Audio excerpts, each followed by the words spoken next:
nekk vraiment des propriétaires fonciers nga xam ne dinañ am titre mën ko valoriser dem banque ñu lebal leen donc plan de redressement bi. d'accord am nañ ndimbal bu ñuy jàpp pour ménages yi mais pour entreprise privée yi. Très aussi bien.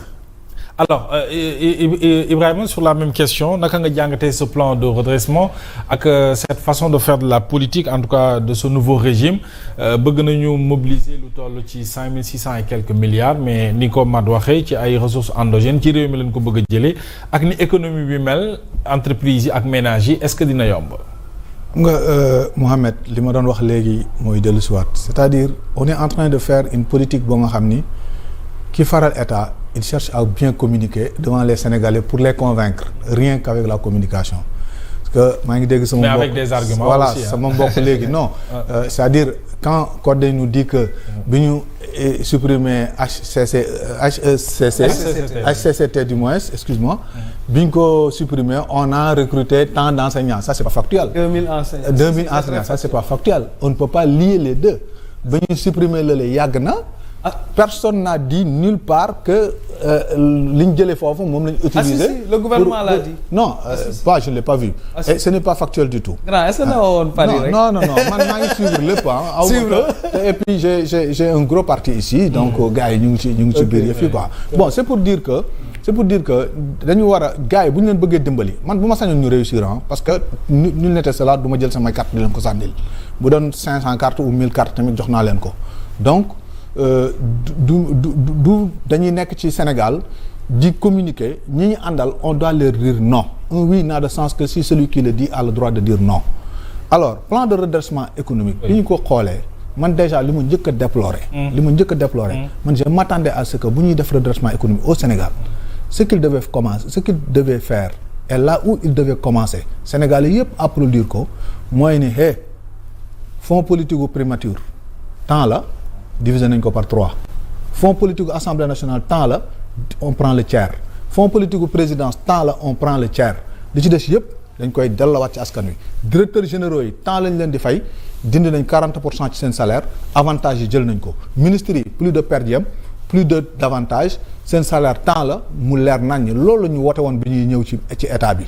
kon plan de redressement bi milliards yooyu nga xamante ni moom lañ jël di ko fonctionner gouvernement bi moom lañ war a rationaliser d'abord jël ci lu bari doog a dem nag di wuti askan wi bu boobaa ñoom bu ñu defee 10 laaj askan wi 2. askan wi dañ sawar ci joxe ko mais comment ils peuvent garder leurs avantages nekk seen i 4x4 di ñawlu seen i yére di sañse chaque jour ñu leen di applaudir ñu bàyyi ñu ne Sénégalais yi ba ci tiktokers yi nekk ci biir net bi ñu ne dañ leen di dem fiscal dóor leen fisc bi dóor leen ay TVA ak yu kenn xamul te loolu je me dis que peut-être ils ont eu la brèche parce que moi je donne parfois des conseils ci suuf au président de la République damay bind di ko yónnee et tout ça parce que je suis pas quelqu'un boo nga xamante ne si guetteur de faux pas là damay toog di xaar ñu échec non quand à chaque fois que je vois quelque chose ba ci loi bi Amadou Ba defoon yóbbu ko conseil constitutionnel ñu rajee ko sama article génn na ci yónnee naa ko président de la République ni ko faites attention à cet article boobu ba mu demee conseil constitutionnel ci lañ leen daaneel dindi loi boobu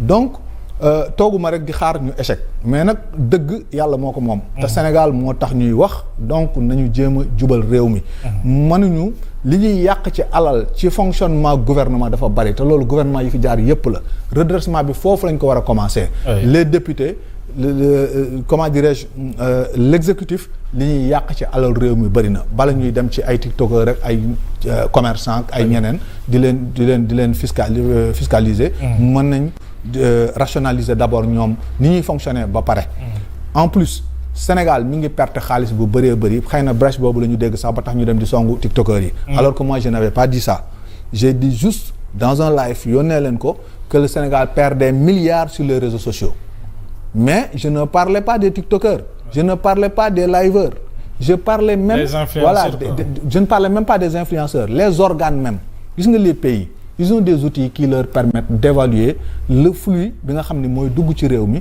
ci ñuy connecté wu ci YouTube ñi commenté ci YouTube ñi nekk Facebook ñi nekk TikTok ñi nekk feneen je suis un professionnel de l'information loolu xam naa nu ñu koy évaluer alors ñoom maison yooyu ñi ngi gagné ay milliards sur en moyenne 8 millions de Sénégalais qui se connectent en permanence 24 heures sur 24 et qui gagnent de l'argent dans les réseaux sociaux mais li ñuy gagné ay miettes la par rapport ak li maison yooyu di gagner tey gouvernement bu convoqué woon YouTube ne ko stratégie yi dañ may wax toujours naan ma bul ko di wax ci télévision yi nangam sangam parce que dañ koy sàcc mais moi je suis pas dans ça je veux donner vraiment tout ce qui permet au Sénégal de se développer génn ci des propositions voilà des propositions comme ni ko premier ministre di waxee c'est ça gars yi di proposer YouTube très bien boo leen woowoon tey ni leen damay tëj YouTube Sénégal dofu ñu dina jàpp leen ils vont signer des accords tout de suite même bu dee 1 franc par minute 1 franc CFA par minute c'est des milliards que le Sénégal va prendre sur ça parce que ils sont en train de nous vendre une marchandise sans payer de douane marchandise bu jaarul port la mais ñu ngi koy consommer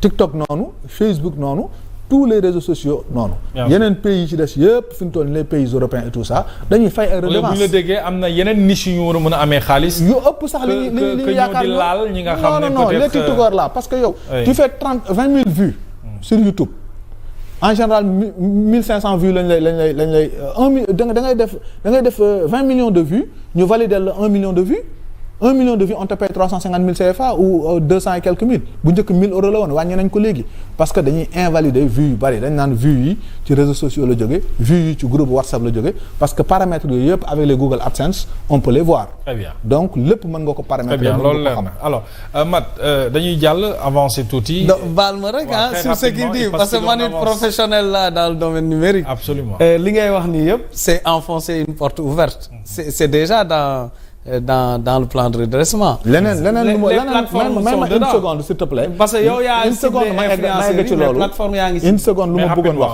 waaw lu ma bëggoon ci dolli mooy le data center sénégalais gouvernement bi nañu valoriser le data center. aujourd'hui actuellement bu ñu muusoon te am ay experts yu leen conseiller je vous dis que données numériques yi nekk ci Afrique occidentale yëpp dootul dem Silicon Valley. fii lañ koy gérer à Dakar. très bien loolu la et c'est aussi des milliards à gagner. très bien loolu ma yóbbu mu ngi enfoncer des portes ouvertes parce que li muy wax nii yëpp mu ngi ci new deal technologique bi. mais bon Sénégal j'ai lu le new deal technologique. excuse-moi pour ton information on m'avait proposé le poste du directeur du Sénégal numérique. ok c'est bien mais ce que j'ai à te dire Sénégal il y a des compétences dans le domaine du numérique il y en a beaucoup. mais je les connais parce que ñu ci bari. li muy wax nii les data centers. c'est prévu dans le New Deal technologique. que Sénégal non seulement dina ouvrir en Afrique vraiment pour. les capacités il faut qu'on avance. Alors, j'ai lu le New Deal technologique. Bon, on va pas faire c'est ça en fait. Il faut qu'on avance. May ma rek juste un point sur le plan de redressement. Sànq dafa évoquer vraiment yu bëri ci plan de redressement bi yoo xam ne c'est déjà pris en compte. waxuñu ne dañuy yem ci taxer les influenceurs on va taxer les plateformes mais les plateformes. du Sénégal kese partout dans le monde même les pays occidentaux ça n'a jamais été dit même les pays occidentaux dañuy am difficulté pour xam comment taxer ces plateformes non mais c'est en cours je veux dire du point de vue fiscalité nekkagul loo xam ne dañ ko maîtriser totalement partout nag dans le monde. non code que mu doon ay YouTube et Facebook ak yeneen. maintenant on aura l'occasion peut-être d'y revenir. Autre chose aussi il a parlé de la réduction du train de vie de l'État. loolu c'est prévu dans le plan de redressement on a chiffré pour l'instant autour de 100 milliards on a plus d'une trentaine de mesures léegi newul mesures yëpp la ñu évaluer rien ne dit que dans certaines dépenses de fonctionnement du am réduction mais déjà le premier ministre wax na tous les ministres de ne pas commander de nouveaux véhicules. Les tailles des délégations sont maintenant réduites à l'étranger. Il y a pas mal de mesures déjà de redressement dans le train de vie. Maintenant, l'opposition utilise les choses sensibles comme les fonds politiques. Souvent, c'est juste utilisé pour leur dire, bon, voilà, eux, ils s'enrichissent.